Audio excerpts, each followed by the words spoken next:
La publicación por parte de la Santa Sede del informe sobre el ex cardenal McCarrick cierra, al menos de momento, cierra un capítulo triste, lamentable, desdichado de la historia reciente de la Iglesia en Estados Unidos y en el mundo. Viene a poner de manifiesto la relación que ha habido entre la promoción de obispos, en algunos casos, por supuesto, y también la capacidad de conseguir dinero por parte del promocionado. Repito, al menos en lo que hace referencia al caso McCarrick. La Iglesia reconoce sus errores en el sistema de promoción de obispos. No se dice nada sobre la posible influencia del así llamado lobby gay en esa promoción. En todo caso, el presidente de la Conferencia Episcopal Norteamericana ha admitido, ha dado por válido el informe. Mientras espero y deseo que este capítulo de verdad quede cerrado satisfactoriamente, he seguido con atención la publicación de un libro que me parece realmente lúcido por quien lo escribe y por el contenido. El autor es George Weigel, quizá el mejor biógrafo de San Juan Pablo II, y el libro se titula El próximo Papa. En este libro, este escritor norteamericano habla de los retos que el sucesor de Francisco va a tener que enfrentar, al margen de quién sea. Él no entra en quinielas de si va a ser este o va a ser aquel. Al margen de quién sea, del nombre o de la línea, tendrá que enfrentarse con estas características, con este mundo que tiene estas características. Bien, entre otras cosas, Weigel dice que hay que asumir que ya no vivimos en tiempos de cristiandad, sino que estamos en tiempos apostólicos. Yo creo que esta frase, que ha sido muy repetida esta semana por los medios, es necesario explicarla. Se conoce como tiempos de cristiandad, sobre todo a una época determinada en la Edad Media, en la cual la Iglesia en Europa, porque era donde estaba en ese momento, en la Iglesia sobre todo, la Iglesia tenía el gran poder de influir en el mundo social, por ejemplo, nombrando reyes o incluso deponiendo emperadores. Pero además la Iglesia tenía la capacidad de establecer las llamadas treguas de Dios, que servían para parar las guerras permanentes y continuas entre los ambiciosos señores feudales. Consiguió que los templos fueran lugares de asilo donde se podían refugiar las víctimas de esa caprichosa e injusta justicia feudal. La Iglesia influyó notabilísimamente en esa época en la cultura. Ahí quedan todavía las bellísimas catedrales en Europa, la música sacra, la literatura, incluso la ciencia.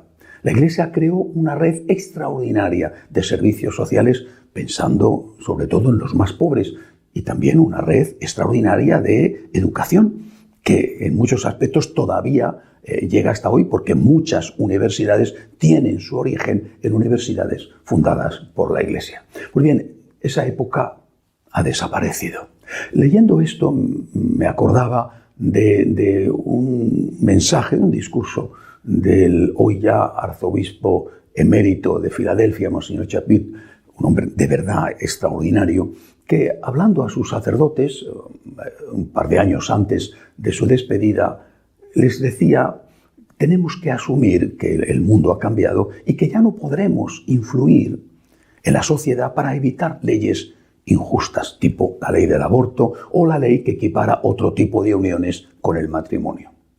Incluso, decía Chaput, pues tendremos que asumir que vamos a perder aquellas instituciones que hemos creado al servicio de la gente. Por ejemplo, los asilos de ancianos es posible que tengan que cerrarse si se obliga en esos asilos a dar la eutanasia, como está ocurriendo ya en Bélgica. Es posible que tengamos que abandonar también la maravillosa red de educación, si se obliga a dar una educación que enseñe valores y comportamientos contrarios a nuestra fe. Pero, decíamos en el Chaput, lo que no debemos perder nunca es la capacidad de ser la luz del mundo. En la época apostólica, en la época de los apóstoles, la Iglesia no tenía poder, no tenía ningún poder. No podía evitar la corrupción de los emperadores, No podía evitar que aquella sociedad pagana se hundiera en la inmoralidad y en la injusticia. No tenía poder. Y sin embargo, incluso estando perseguida, crecía, porque era la levadura en la masa. Eso es lo que tenemos que ser, la levadura en la masa, la luz del mundo, la sal de la tierra. Y para eso hay que ir al origen de esa iglesia apostólica, porque el origen de la iglesia apostólica no está en los apóstoles. El origen de la iglesia apostólica está en un hombre y en una mujer.